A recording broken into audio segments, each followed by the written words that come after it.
Hello and welcome to the Squeaky Bum Time podcast with Mike and Laurent. It is Tuesday, August 24th.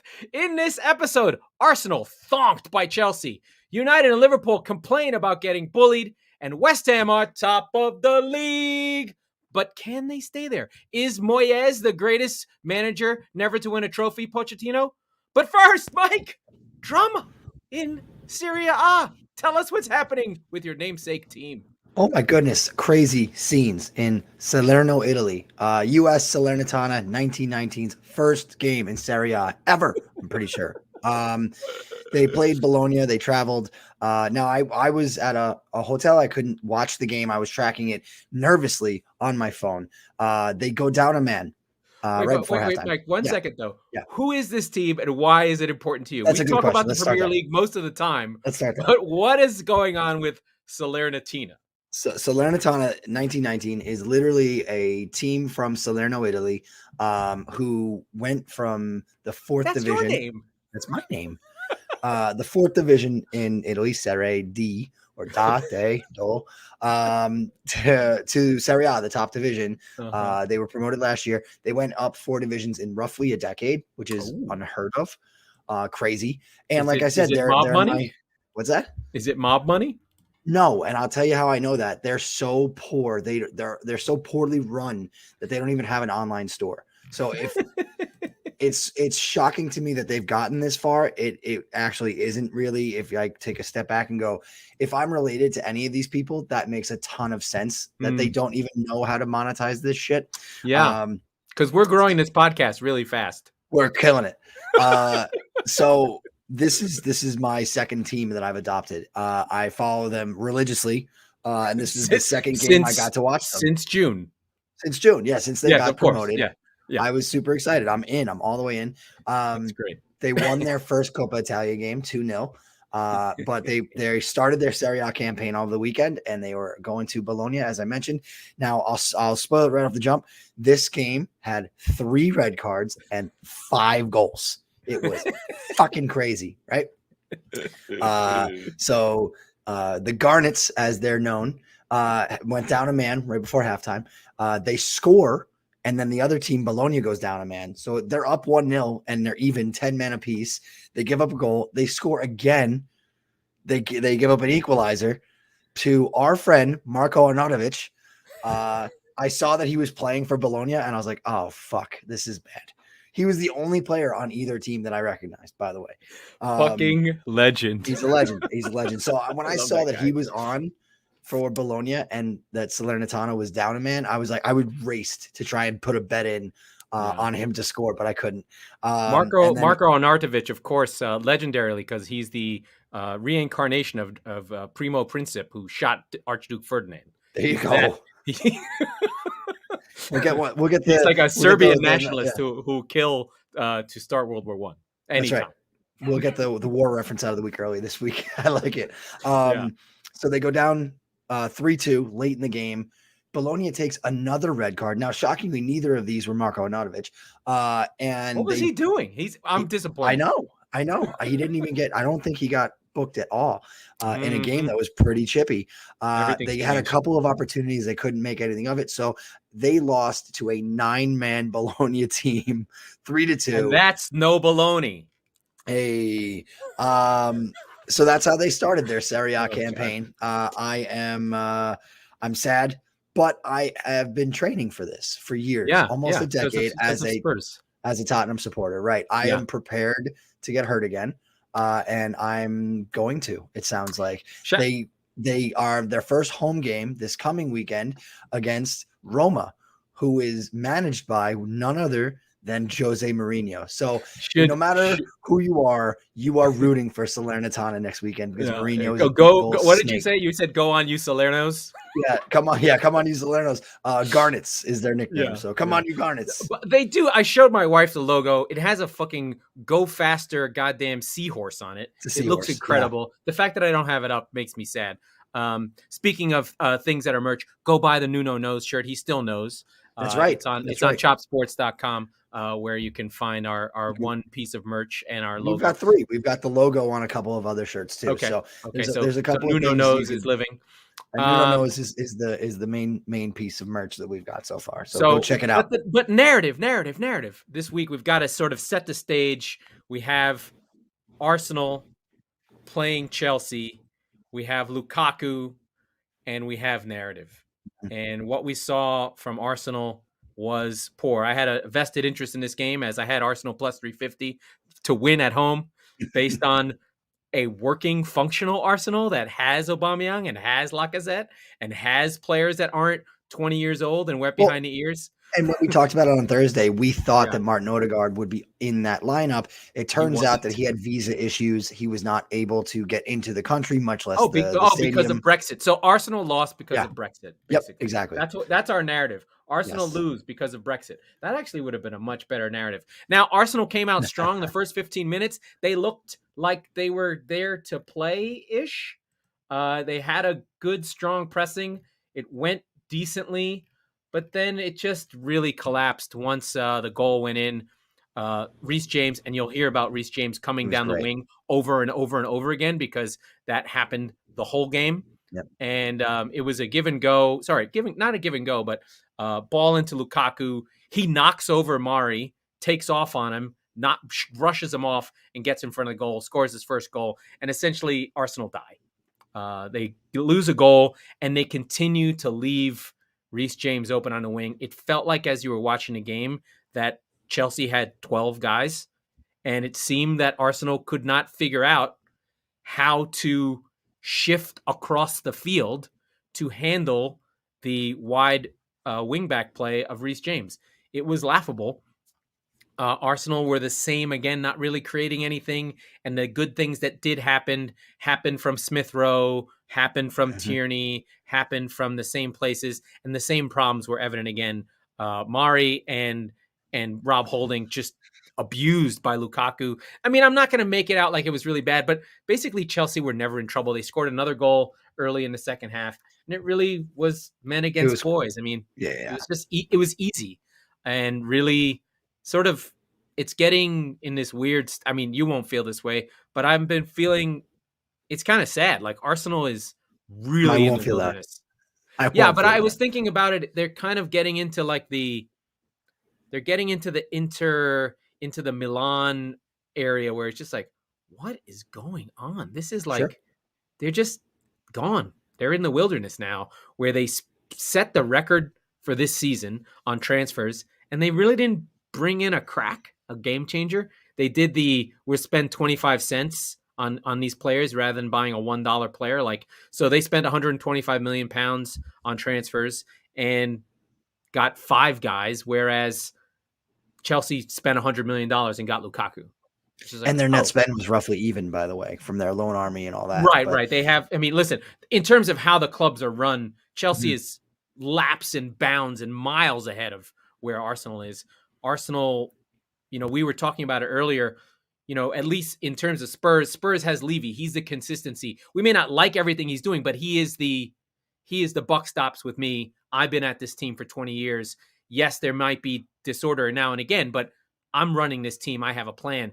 There's no plan at Arsenal. I don't know who runs the team. They've had front office changing. Yeah. Arteta seemed like a beacon of hope 12 months ago at Christmas time when he sort of righted the ship, and now it's already back. They've already they're looking at another loss probably to City. I mean, if Chelsea are going to beat them, City are going to beat them. So, it's just kind of this sort of sad, what the fuck is going on at Arsenal kind of place right now. I don't think we should be all that surprised, right? I mean, you and I saw the Brentford loss coming a mile away. It was a bit surprising to the larger group. But you look at the schedule, they had City and they had Chelsea and then City, right? Nobody was going to be surprised if they had 1 or 3 points after 3 games. The problem is that it's a goose egg right now. Now, obviously, the way that the schedule ebbs and flows, they're going to get a soft spot after the City game. They're going to start to pick up some points, and they're going to right the ship a little bit. And coincidentally, they're going to get healthy. That international break is going to come at the perfect time for them, right? So I'm not overly concerned for Mikel Arteta's job. And the other thing, you're not going to give a man $150 million to spend, and you're going to fire him in a month. So he's not going anywhere.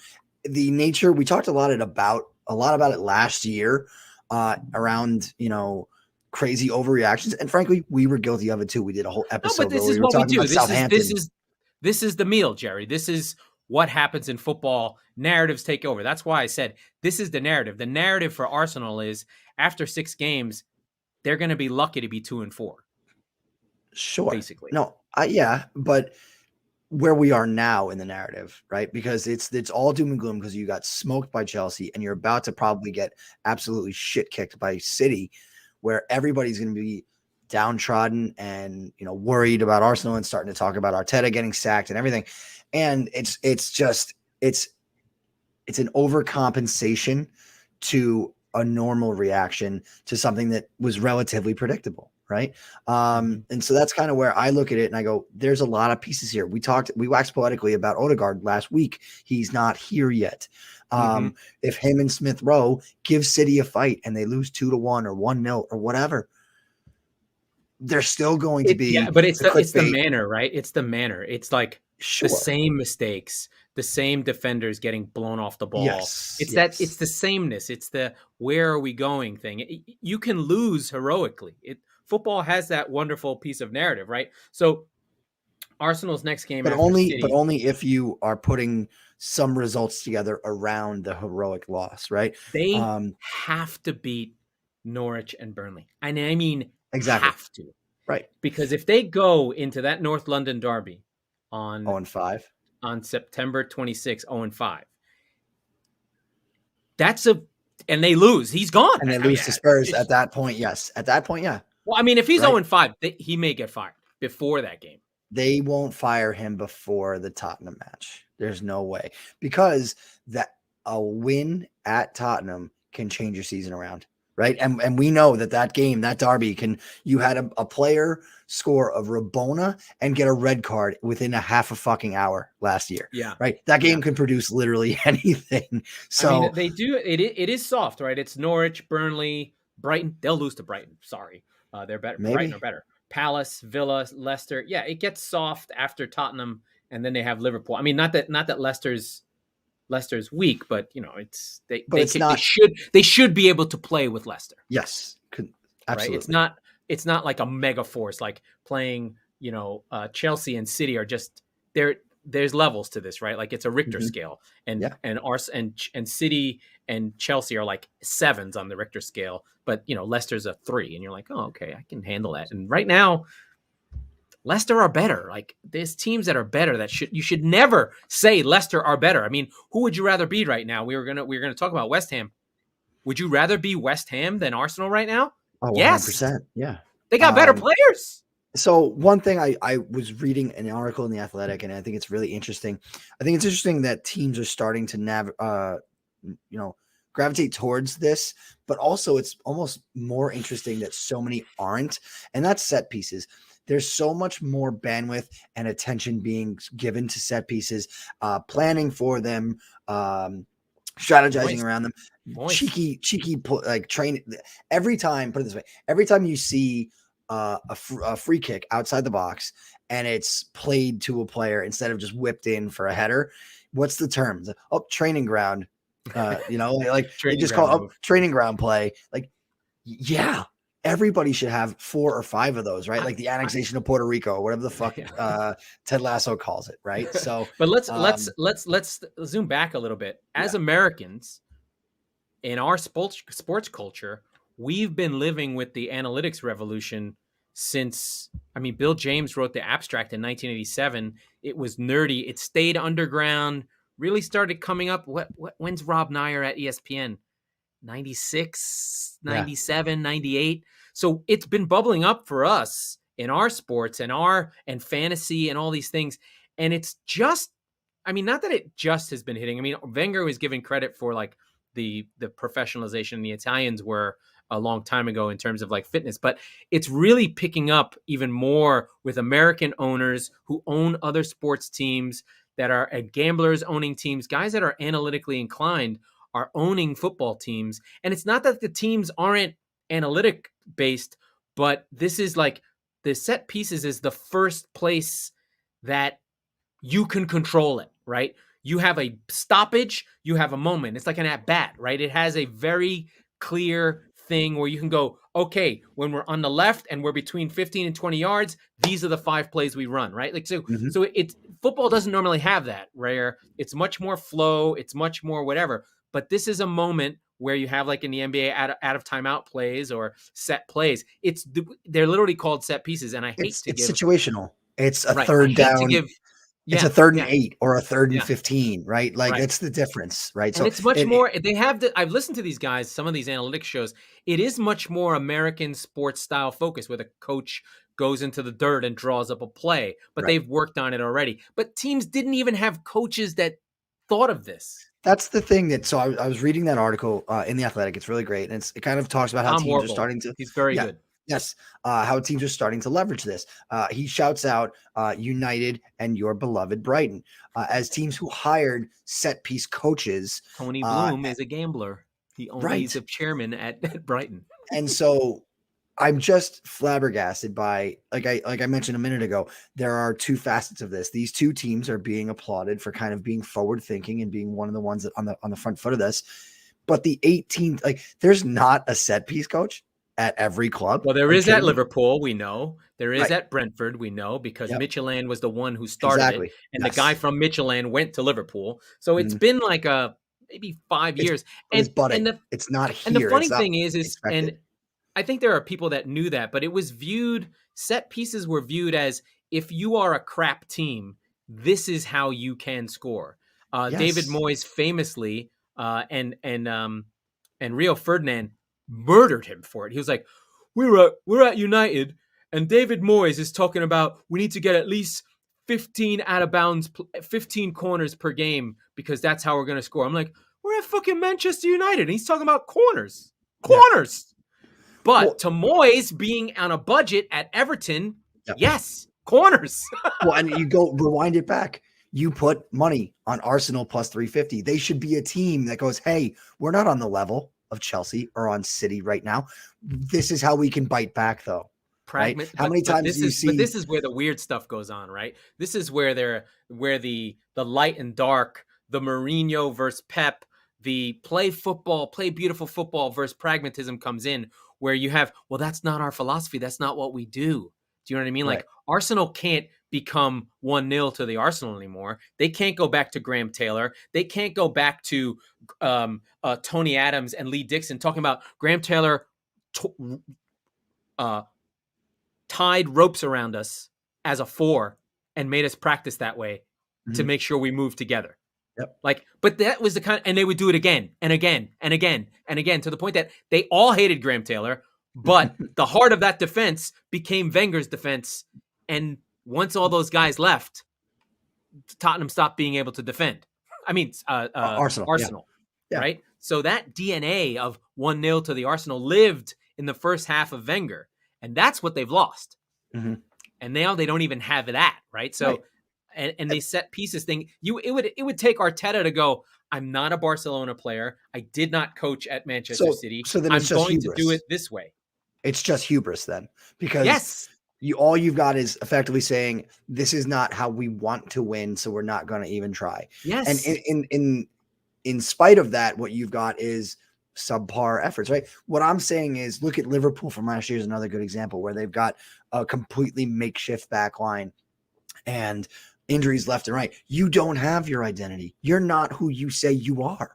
So why the fuck wouldn't you try and steal a goal off of a set piece with a goalkeeper in the 97th minute or some shit like that, right? Because you're thinking like an American sports fan, where winning is everything, and football is not like that.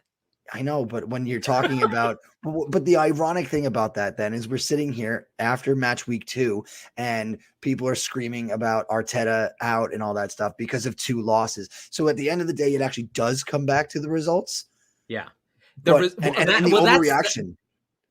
But that's right? the weird thing, is like they want it both ways. At Arsenal, exactly. Results matter, but also style matters, right? Yeah. And I think it would have been okay to lose these games had you played with force and energy and tactical nous, and a mistake, someone fell down. But in this case, Arteta against Chelsea, he literally did not adjust. Like, it was like, there is a lineman on the end and he's blowing up your fucking tight end tackle, every yeah. single play, will you bring a fucking fullback in here to block him because we're dying? We're Right. getting sacked by Lukaku, who Right. is the And Reece Reggie James White is in just this coming analogy. off the end. Yeah, Reece it's James just like is they're doing a corner blitz, and you're just not picking him up because you're Right. like, well, that's not what we're doing. Yeah. Are you fucking crazy? You're gonna die. Yeah, right. Quarterbacks. Good news. Third string quarterback does not have a broken neck. You know, like Right, exactly. I mean, that's actually the really, really good analogy. It's like there was a safety blitz coming on every down, and Arsenal just did not pick it up. they weren't just, even hiding it. Right, and just decided, no, we're fine. We're gonna run that guy in a post pattern every play. Yeah. So Yeah. Sunday was a great game. A great few matches. So we had the matinee, the double showing of Southampton United, which was a lot better than anticipated. I think what I can guess what you would say about this game, having come off of the big Leeds win, is that these are the games that United just takes a shit in for no good reason, and whether they don't get up for the game or whatever. They're just mentally softer than some of the bigger teams around them, and this is why they can't compete with a City or with a Chelsea this year. Is that accurate? Coach. I don't know how many times I have to say that Ole's not a good coach. He's a fucking clown. They can get up for Leeds, which is in Ole's mind, because he played in the 2000s, is a big game for United. Well, but also Leeds is going to give you they're going to give you the energy, but they're an emotion team. They play, I don't know what a good example of this. They play like the Seahawks in that they play for emotion. You know they're going to get penalties, and you know they're going to be emotional and fuck things up. In a game that doesn't matter to them, we're going to the South Coast and sleepy Southampton. Hasenhüttl is a good coach. He's found more players. We were worried about them, but I have two guys to call out. And they sat in.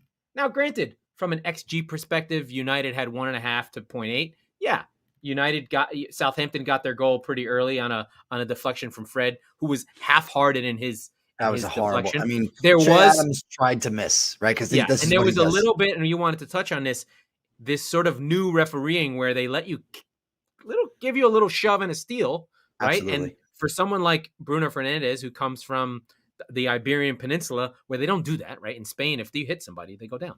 Yep. And he's played in Portugal, and he's great at drawing penalties. He gets a leg put around him, but gets the ball. Yep. He falls on the ground, throws his hands up, boom, into Adams, 1-2-3, goal, and Southampton have the early lead. But Southampton were really good. Can we explore that a little bit more? Because for sure. We talked about it, in the first week of the season with the Spurs City game being front and center. Tanganga beating the shit out of Grealish and Sterling together at the same time. Like knocking their heads together. It was fantastic. You had Højbjerg really taking Mari down. Lukaku earlier. We talked about that earlier Brentford in the show. Kicking the shit out of Arsenal, really. And this week you had two examples of it. Burnley, of course, kicking and smacking around Liverpool. And trying to. They got beat badly. On the field they did, but that's the Burnley. That's the Sean Dyche identity, right? That's always been there. And you've got this play, which was far more prescient because it 3 touches later, as you mentioned, it was in the back of United's net. And so Ole went off about this, and I know Klopp was whining about it as well. I do not sympathize with you at all. Okay, we talk about how the Premier League is, and it's true for City. It's supposed to be rough. It's the toughest league in the world because not just the quality 1 through 20, but it's these games. You go to Southampton and you're in for a dogfight, right? So I am really, really in favor of 2 referee changes. The stylistic way that things are starting to kind of let the boys play a little bit is how I would characterize it. I like it. But also, and we saw it on Lukaku's goal, the offside rule has changed, and this is a goal that would have been chalked off last year. Now, correct me if I'm wrong, but it's effectively like the blue line in hockey, where if you drag your back foot, you're onside. Right. Yeah, so, they increased it to so that they don't get the armpit. It's basically there's a grace space. Well, the grace space, from what I understand, is if some of your body is onside, you're onside, right? I don't think it's exactly that. They still draw the line, but it's simply a wider line. And right. Okay. And you know what? Yeah. Right. And so it's similar to like the college football playoff argument where it's like there's always going to be an argument somewhere. But if you're not talking about who's number 2, who's number 5, who's number 8, who's number 12, whatever it is, then like you have less of a gripe with it, right? Like if he's offside and it comes down to the red line, the dotted line, and all that stuff, and his whole body's offside, and you're like, yeah, but you can't really tell either way. He was offside, and we're just determining how much offside he was. So at the end of that, you can't really complain about it. It's going to get more goals. I think the linesmen are doing a good job of governing that so far, which, by the way, is comfortably the hardest job in professional sports, being an offside lineman. Holy shit. The fact that they get it right is incredible. It blows my mind. I think they do it by I think that, you know, I'm the first, second, and third person always to want to kill a referee and all that stuff. But I think that across the board, and again, we're only 2 weeks in, I haven't seen anything egregious, but the way that they're employing these new measures and adjustments of the rule. What'll happen is guys won't go down. They'll just try and play. You're disincentivizing diving, which is the worst part of the sport, comfortably. And it's the gamesmanship. And so let's go back to United now. What happens if over the course of 38 games, Bruno Fernandes gets 5 less penalties a game? They win, they draw 5 less games. That's 5 points. It could be 15 points. It could be 5 less wins, right? Another point, by the way, this was really good, and I shared it on our Facebook page. Shout out Squeaky Bum Time on the Facebook page. Yeah, Gary Neville, they did their equivalent of Monday Night Football. He discussed the 27 games with fans versus without fans, and all of United's comebacks came with no fans. And his argument was, you can come back when there's nobody yelling and screaming to lift up the team that you're going against, and they just lie down, and your talent lets you come through. And hey, all of a sudden United looked like this super duper comeback team, but there were no fans. In this game, he pointed out specifically, he was like, this is the kind of game that United would have won last year because they would have just played on.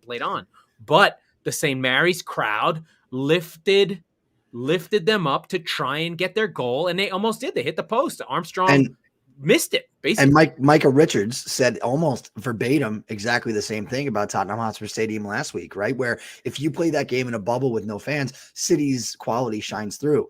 But Tanganga and Dele Alli doesn't come through Fernandinho to win that ball, and the whole place fucking goes nuts. And you're like, every time Tanganga would tackle somebody, every time Højbjerg would do something, 60,000 fans would cheer it like it was a goal, and they were like, "Holy shit, this is awesome! Let's keep going. Let's push on. Do that." Yeah, exactly. So I think that there's certainly it's not measurable, right? So it is a bit of a hot take, but yes, there is certainly anecdotally it may not ever show up in the stats. We don't know. We do know that last season was the best away records of teams in the history of the Premier League. Yeah, that's not going to happen again. That's right? not a coincidence. So United setting the record of away, they have now set the record or tied the record for unbeaten in away games, 27 in a row. Good for them. But that's just not going to happen. And they're not good enough. They're not coached well enough to overcome problems. That's my take. They'll be up for big games. They might beat United. They might beat City. They might beat Spurs. They're not going to beat Southampton away. They're going to lose Newcastle away. They're going to lose Brentford away. They're going to get killed Brentford away. They'll lose that game because they'll be like, Brentford, who cares? Right? But I do want to call out one player. They'll get killed in Brentford away.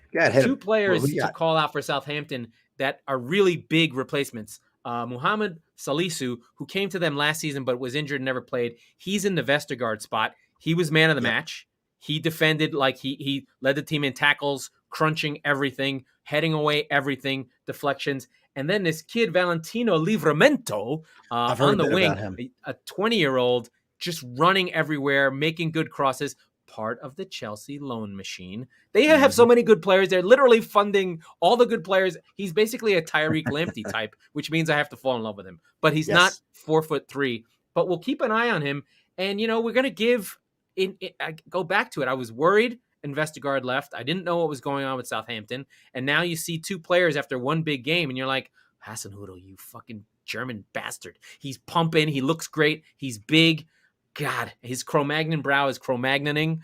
I just love, I feel safe for them now. It's a weird league right now where you're just like, I love all these teams. The only team I want to see disappear is I think Norwich is fucked. I want Burnley to die. Norwich disappear. I don't know.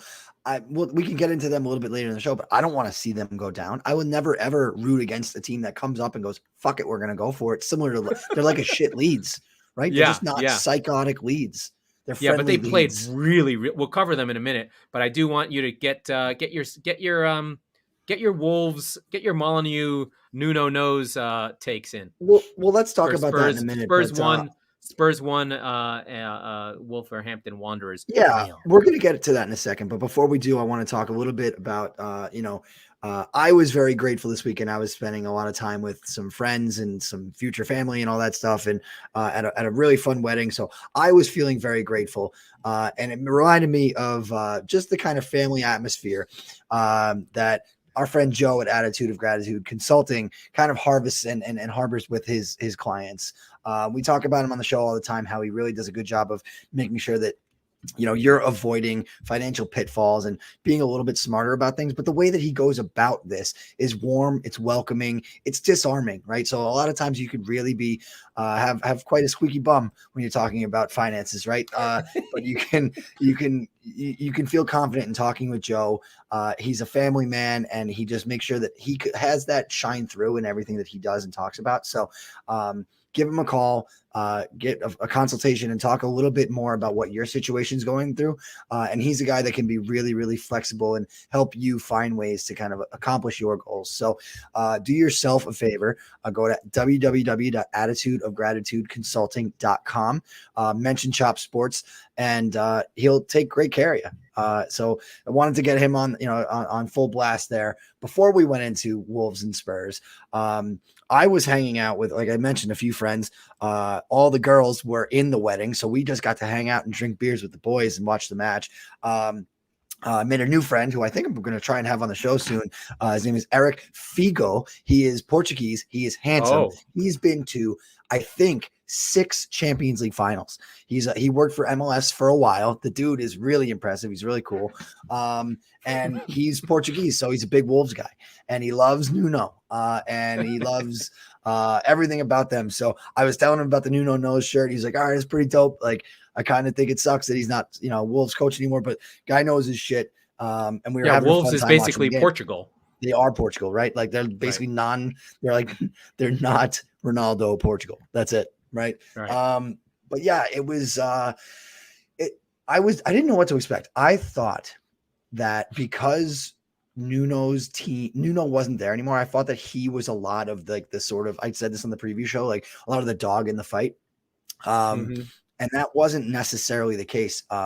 We did see Wolves come out really well and push Spurs pretty much to the brink. But the one thing I'll say is I waxed poetically about Tanganga at the City game, and he tried as well as anybody could. He doesn't have a ton of pace. Sanchez helped him a lot, but Adama Traore will give any defender fits down the wing. The good news is that he stinks at finishing. He's awful, right? There was one shot where he took and it went out for a throw-in, not a corner, a throw-in. So he obviously missed the huge breakaway chance around 70 minutes that would have tied the game. Big save by Hugo Lloris there, shouldn't be understated. But I felt like this was a game that Wolves deserved much more than 0 points there. But there's just no finishing there. And Jimenez looks tentative. I took 25 shots, which is a lot. But Jimenez, he's still not there. Yeah, he missed. And I thought that would be the case. But I thought that would be the case. And they took way more than they. What's that? I thought that would be the case about Jimenez. I just wasn't scared of him anymore, and I'm not. And it's nothing against him. It is. He may get there. It might be years. Right, but because he's physically 100%. They wouldn't put him out there if he wasn't healthy. But there is a mental aspect of it that has so many layers to it, where it's tentativeness, it's fear, and these things are they're reactive, they're involuntary, right? Well, let's go back a second, right? He almost died in an accident. That's all I need. Smashed his head. Yeah. So, and actually, there was a challenge early in the game, I think with Tanganga, where I was like, oh my God, like I thought somebody like got hurt like that as well. But there was a bigger moment in this game, though. Your friend and ours, my friend, hopefully, but still your friend. your friend Sir Harry of Kane did make an appearance. He He looked a did. little fat, I will admit. I don't know. That was weird. I think he's been hanging out. He played. He had a chance. He should have put it Spurs were away. good. I think this is a kind of win that helps a lot. Like it's like one where you go, we could have lost this game. Oh, yeah. But they'll take the win, go home, and be like, okay. Now, one thing I do have a question on is not stylistically, tactically, it's still Mourinho-ish. It's very similar. But what are you seeing? There seems to be a happiness in how they do it. It seems that they're fighting for each other. They're pulling for each other. It doesn't seem so dour. So one thing I'll say is sample size is pretty shallow still here. They got outplayed. It wasn't so much. In the Mourinho era, there were games obviously where they sat back. There was the majority of them. Some of them, though, the game was taken to them and they were simply reacting to it. That's how I felt this game was. Whereas City last week was more of we're sort of sitting back, we're sort of countering, but we're in your face and we're pressing. Oh no, they were in City's face. That's what I mean. But we're pressing when we can, and we're going forward when we can. Whereas that's the difference between Mourinho. It was like, oh, the ball's on the other side of the halfway line. Who gives a shit? Leave it there, right? Yeah, exactly. We'll get it later. So stylistically, and tactically, that's the difference so far. But again, I think Wolves took the game to Spurs, and I think I think a lot of people were surprised by that. They did get the early goal, and they did throttle back a little bit. But I think that it was more Wolves imposing their will on Spurs than Spurs kind of sitting back. But and the difference again between the Mourinho and Nuno philosophies, like you said, that togetherness shines through with the challenges and the tackles, and they defend in packs, right? Similar to and to be fair, these first games at some of these more traditional home fields, like the Molyneux is from, it's going to be supercharged. 1910, supercharged. Yep. Leeds, when we get to that at Ellen Road, your Palace games, your Brentford, these small old grounds where the fans, this is the town, this is it. This is not like we're going to be in the Super League. We have $1 billion stadium. These are like, this is a dump. This is our dump, right? This is right. What I think to put into context is England basically has 50 Wrigley Fields, right? Wrigley Fenway sort of thing. Yeah. Right. Yeah. Right. Well, more Fenway, more like vitriol, like bad Red Sox Fenway. Right? Yeah. Like what's happening right now. Right, where it's nasty. They'll get on their own team, but especially get on your team. So it was a tough environment. I think Spurs should be happy to be like, you know what, we're good. We're out of here. We'll take the points. We'll walk away, and we're gonna be like, we'll check that one off the schedule and be happy we got 3. It means we cannot feel bad about some draw later on down the road. I mean, frankly, that's how if I were a Spurs fan, I'd be like, we beat City and we beat Wolves, and we probably would have been okay with 1 point. Out of those 2 games, if you told me we had 1 point, I would have been upset, but fine. And we've got 6, right? So I'm like, absolutely. Now you've got Watford and Palace, which should be fine. Those are winnable games. Those are games you're expected very much to win. And I forget who the next game is in between. Chelsea, that, but then, Arsenal after. I was gonna say that's right. It's gonna suck. At Chelsea and Arsenal, right? So when you put the entire schedule together, the next 6 to 8 weeks, you go, hey, get those points at Watford and Palace. Put them in the bank. Be top of the league with 12 points for sure. Yeah, and then you I believe you go to the Bridge and then you host Arsenal. Though that's another one right there where if you can get 3 points out of that, if you can get 4 points out of that, you're doing a backflip. If you can get 3, you're happy. If you get 1, you're frustrated. But okay, fine. Right. In that respect, that means one of those 2 teams didn't get 3 points from you if you get 1. Yeah. And that's kind of how you have to look at it. Yeah. And then speaking of the rest of the schedule, we've got the big boys. Our boys are Burnley and Manchester City, both easily. Oh, you mean Liverpool. Liverpool versus Burnley. Yeah, no, Burnley, that was my bet at plus 1,500. That did 1,400. Did not pan out well. Liverpool took care of business. Very easy game. They got the 2 goals. Not really a problem. No resistance really put up from Burnley. 27 shots against. It was really an ass kicking by Liverpool. I just didn't have to check on who got the goals. I didn't even look. Oh, Jota and Mane. Jota early, Mane late in the second half. Mm-hmm. Burnley didn't really put up a fight. Traditional stats, 67% possession, not They really also anything had to write one. home about. Just really only cared about this game because I was hoping Burnley would do something and they didn't. So Fortress Anfield is where it is. The other game, City just literally mopped the floor Oh God. with Norwich. I mean, it What was was the minute they scored? It was it an was own 12th goal minute own goal. technically. Yeah. Both City and Liverpool, I mean, it didn't phase either eventually, but they both had a goal ruled out for VAR.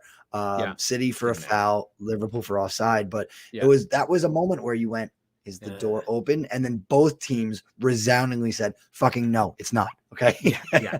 And So we said on the the preview show, City this, was just, this could have been a not in the face game for Norwich, and it was coming off of the But defeat, the thing that was annoying was like so this is one of the problems as a City fan. I know this is going to be like, wow, it was me, but like when City win like this, it's expected and it should always be like this. And you get the sense, oh, Norwich are just making up the numbers. But it might be just when City are good, they make it look so easy because they were popping the ball around. Norwich were trying to do things. Right. And trying to get on the ball, but City would just come in packs. It was one of those Bernardo Silva played and did that Bernardo Silva thing where you're just like, will you just get the fuck away from me? And he was just there. So let's talk about that a little bit. How did you feel about the lineup that Pep brought out? Because I remember seeing that and thinking that was kind of an interesting kind of collaboration of players, right? So he had Ferran Torres, Jesus, and Silva all in the lineup. He's just always going to mix and match. Yeah. Jesus said he wants to be on the wing, and Pep was like, okay, you can play wing. Torres is better a little bit, doesn't mind making runs, I think is really the issue.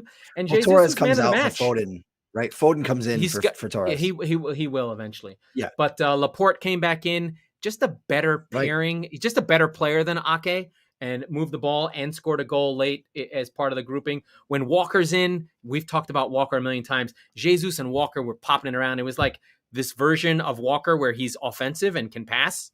Oh yeah, was incredible. I mean, there was just not a player. There was simply no player had a bad game. The entire team was fantastic. The subs were fantastic. Norwich made City look amazing, and no one for the sad thing is no one for Norwich really stood out. Like Gilmore played, he had a few touches. They really just got the doors blown off them, and really never had a chance. It feels silly to say it's a training ground game, but when City are good, they make you look like you're not there. Right. Oh yeah. Right. At their best, they make it look easy to the point that it almost feels boring. But there's a lot of shit that's happened that's made it look like that. And that was one of those games where this is where City get all their points, all their goal difference, and when the season ends and they're like plus 80, and you're like, what the fuck? Oh yeah, you beat Norwich on aggregate 9-1, right? Like that's where it comes from. But this goes back to my other point. When City play inferior teams, they blow them away, right? Yeah. This is where they're going to win a league. They may go and be, a goal difference negative to minus, only be okay versus the top six because they tend to have some trouble and they'll lose their games there. But it's against teams like this that they annihilate. Like they'll go to Crystal Palace and beat them 6. Like they'll just kill these teams, right? And not play that well against Spurs, right? They may end up with only a point for Spurs and lose to United and have a draw against Arsenal. But when they play those teams in the bottom 10, they're going to get all the points, right? So they may get 60 points just from the bottom 10. Oh yeah, absolutely. And frankly, that's what you're supposed to do. If you're a great team. And that's where United's problems is. They'll only get 45 from that bottom 10. Yes. But and it's true of every sport. Look at baseball, right? Like the pennant races are heating up. The Tampa Bay Rays are in first place ahead of the New York Yankees, who have been the hottest team in baseball for 6 weeks. Why? Because they beat the motherfucking shit out of the Baltimore Orioles. They beat them every game by about 9 runs. Not that the run differential have lost matters 19 in a row. They're on a historic suckitude. Right, exactly. But the Rays have just bent them in half pretty much every day for the last 2 weeks, it feels like. So that's kind of where the Yankees are making up ground, but they can't get anywhere because the Rays are like, oh yeah, we're beating these morons. So I want to call out a couple more games, or at least one. I mean, Brighton-Watford, I only talk about it because I love Brighton. They were really good as usual. I'm nailed on. I found the bet. They're only plus 125 to finish top 10. I guess everyone thinks what I'm thinking. Okay. Okay. But the Leeds Everton game was really good. Ellen Road, wild. a lot of energy. Rafinha with a thunder cunt of a fucking strike to bring that game level. If they had played another 5 minutes, Leeds would have won that game. But Everton and Rafa have got to be happy. They're playing well. It's not dour. They're actually playing. So I like what's happening in those two teams. I think they'll kind of fight for mid-table with our friends from Aston Villa and Brighton. This little group, it literally was even. 17 shots apiece. Really good, fun game that they played. Ellen Road bumping. And then today's game, West Ham Leicester. We got to talk Moyes. Yeah. So dude, I was traveling. This team's good. This team is good. I was traveling. I didn't see it. This was a game that I had. I went 1-2 on my bets this week, and frankly, I lost one that I should have won. I won that I should have lost. And then today was sort of the rubber match, and Leicester weren't up for it. West Ham were. And then as soon as Ayoze Perez goes down with the red card, which harsh but fair, right? He got pushed, but then stomped the guy's ankle. Yeah. So that Leicester bet didn't have a chance as soon as he did that. So, but no, West Ham deserving winners, right? Mikel Antonio. Leicester, the thing that sucks is like Leicester is bad. Yeah. Mikel Antonio, the worst good footballer anyone has ever seen. Comes up from lower leagues, takes a long time, has one big season at Norwich 5 years ago where he's 14-12. Then he's playing left back under the various managers at West Ham, and now is their all-time leading scorer in the Premier League with 50 goals. You think a venerated club that's been mostly in the Premier League, they probably spent 3 seasons out with great players who have come through. He supplants Paolo Di Canio. He is a Nazi. I do that signal because he literally did a Nazi salute at Lazio. He has literally said, "Oh yes, I am a fascist." I'm like, "What the fuck is wrong with you?" I don't know what's going on in Italy. They still have fascists. Oh yeah, they most certainly do. They lost. Okay, sorry. Don't tell them that they switch sides. We'll just drag Mussolini's head through the street one more time if that ever happens again. I think his daughter is the mayor of some town. Let's let you take a victory lap on the unsung hero for West Ham in their first 2 games. Go ahead. Is it my friend Said Benrahma? It is Said Benrahma. He's been fantastic. So again, I was traveling. I was on a flight. I couldn't watch it, but I was tracking it as best I could. And he was everywhere. Yeah, and you probably saw the goal and the assist. And the reason, and I'll tell you, this is very simple stuff. Like I've talked about with Ollie Watkins and the rest of the Brentford mafia that are sprinkled throughout the league. Neil Mopay, who's at Brighton, and probably how I got into Brighton as well. He had a season where he was 17-14. He basically had a Bruno Fernandes season in the championship. And, like we learned in baseball 25 years ago, if you go 17-14 in a championship, you're probably 10-10 in the Premier League, goals and assists. I mean, not everyone is Glenn Murray, who scores 31 goals at Crystal Palace and comes up, but not right away. But he did have 15 goal seasons in the Premier League. So what happens in the championship does not stay in the championship. If you find the right player to go in the right system with a good manager, it shows the talent. And you're seeing it with Ivan Toney. The guy scored 31 goals or 33 goals in the championship. And you're like, this guy's scoring 15 goals. It's just going to happen. Maybe it hasn't happened yet, but he's putting his ass around. He runs he's like Paul Pogba if Paul Pogba had a motor. And, you're just seeing that happen. And I called it. I mean, I just knew Benrahma. I looked at him last year. It didn't happen for him. But this year, we called him out, guys to watch. And he was one of them with Bowen and Benrahma on the wings with Kufal and Mikel Antonio. There's a lot of support real and attacking force. And then you have Souček and Rice in the middle. They're good. It's just, they're good. West Ham are nailed on for top 10 for sure. Yeah, I'm regretting that I had them. You had them at 10. I had them at 12. And I think the reason why we looked at last season, we talked about this during our preview a lot of lucky episode. Goals. A lot of luck. Do I think that, and I also think that they're going to get taxed a little bit in Europe, which it remains to be seen. And I think that that's undisputable. It's just a matter of how much. Indisputable, undisputable, whatever. But 12 is that's probably pretty low. If I were to get numbers on an over under right now, and they were 12, I'd go heavy on the over. So, or I guess the under technically, right? They'd be above 12. So yeah, when I look at who I have ahead of them, I have Aston Villa, I have Arsenal, I have Leeds and Everton. I can see them finishing ahead of all 4 of those teams easily.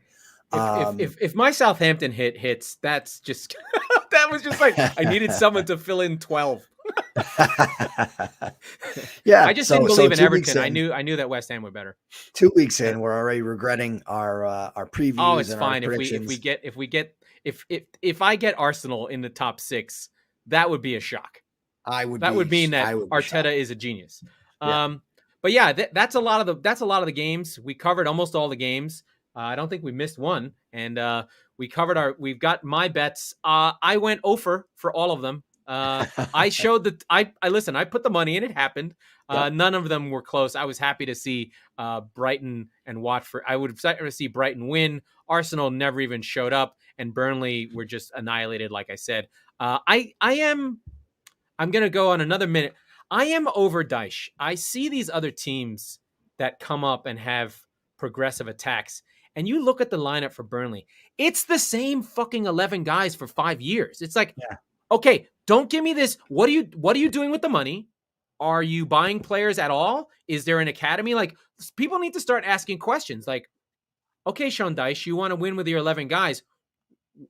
Where's the replacements? Like, why didn't you sell Tarkowski? You could have bought Vestergaard 5 years ago. He would have done a facsimile. Is it just like, I'm staying with my guys, and when I see them slip, I'm jumping, and I'm going to become the new Allardyce after and just go from team to team that does this style of play?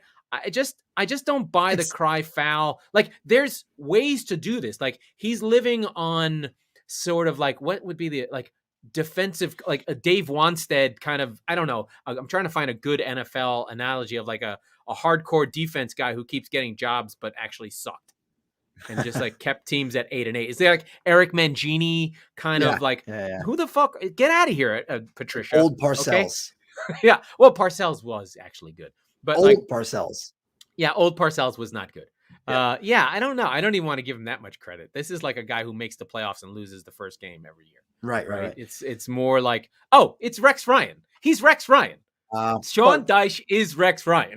With the foot fetish. He definitely has with the foot fetish. Yes. And he talks about his hot wife. He does have a hot wife, I think. I'm sure he does. But no, that's a good So yeah, I'm kind of over it. I'm like, you know what? Stop with the bullshit. We both got them going down, so hopefully, that wins out. But yeah, maybe. No, I think if they lose Tarkowski or Ben Mee for any, although those guys might both be on steroids. But you put money on Burnley plus 1,400, and I went, "Oh, thanks for taking this segment seriously, Laurent." Like, but why you was did that so bad? They had won and drawn in the last 2 games at Anfield because there were no fans there.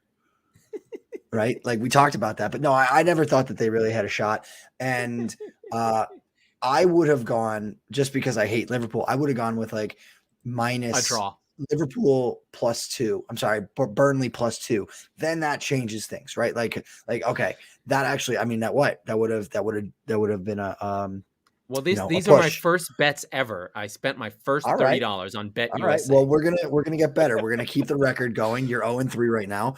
I'm crap. I'm gonna start going money line on weird things about weird players. But that's the thing. You start to get more ingrained in it. You find different things, right? So I'm just gonna find parlays. Brentford didn't hit, but I thought it should have. And I actually parlayed Ivan Toney shots, 2 shots, not shots on goal, just shots. He got 5. He got 5. But it was the shots with a Brentford win. So I didn't get the parlay. I did get Spurs.